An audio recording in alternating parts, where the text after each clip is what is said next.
What is the most amount of money that you've ever made in a single year? 550. 550,000. Yeah. Wow. What advice would you give to someone coming out of college? They're striving to kind of make $500,000 plus.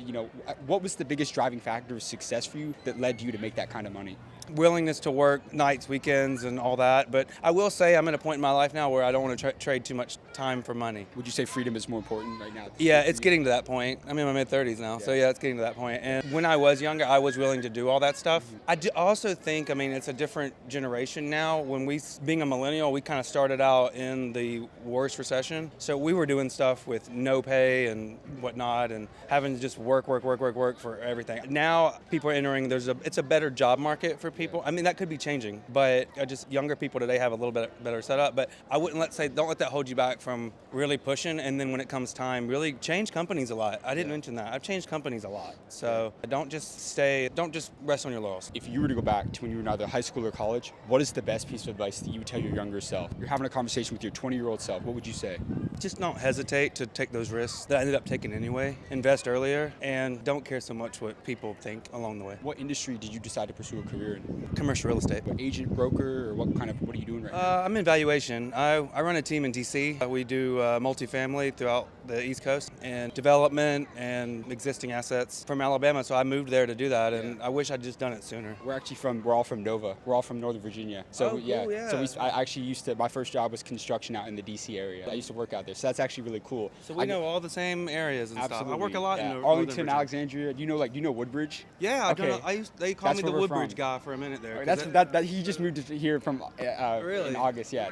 There was a lot of development there that I worked on. Absolutely. I could name all the properties there. That's amazing. I guess I'll ask you. You're in commercial real estate. What advice would you give to someone wanting to pursue real estate going into 2023? It's a tough market, but what would you tell someone? Yeah. Well, it just depends on what facet. What would I tell somebody that wants to enter real estate now? Get the education, and then I guess meet people that are doing exactly that. So for me, I just looked up. I just remember back in the last recession, 15 years ago. I don't know how long ago it was. I just started Googling all the people that were big in the industry in the market in DC, and just started cold calling, emailing, and it's amazing that people actually respond and call back. So, and I was in Charlotte at the time, and I went up there and interviewed, and I had multiple job interviews. Wow. Yeah, I actually tried to move to Austin at the time, but that didn't work out so well. Yeah. Now I'm here. I guess I'll ask you, real estate, it's a very competitive industry. Yeah. What have you implemented with your company to really stand out against the competition? Well, I work for a global company. I've worked for several, but really just to stand out, just knowing the market and just doing good work and being on time and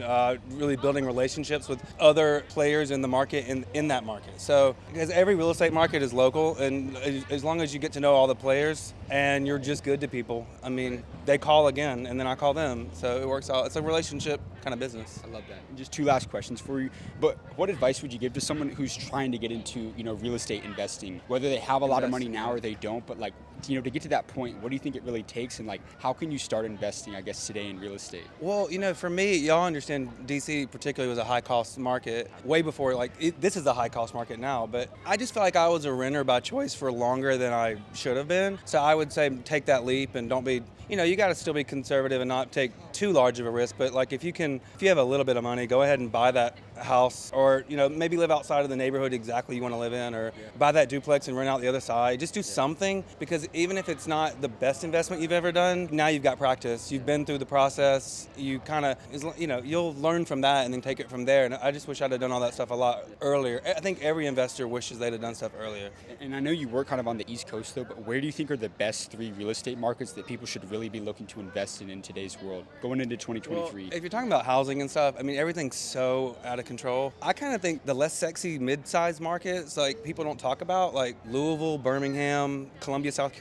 Just places that because the Austins, the Denvers, the Charlottes have kind of already happened. They're saturated. Yeah, and they're also expensive. Nashville, so expensive now. So I don't know. I would think that a lot of people in this country still want to find a house that's $253. They got to look for Oklahoma City, Tulsa. There's a lot of places that are still affordable, and I've been looking at. But I really loved, because the initial question I asked you was the advice that you tell your younger self, and you talked about taking risks. How did you know that it was a good time to take that risk, and what is the important of risk and what it's been to you throughout your career? Well, the risk for me was just like leaving my hometown and like just starting over, but it was almost like I had to. It was such a horrible market at that time that nothing was happening. And this was like 08, 09, and really it was like DC, Texas. There was only certain markets in the country that had real estate activity going on. And a lot of other places were just in a crisis. So for me, it was kind of out of necessity, and it was really depressing at the time. Like, it's really true about closed doors leading to other opportunities, because I couldn't get a job, and it was very depressing. And now I look back on that, and I'm thankful. I couldn't get a job in my home market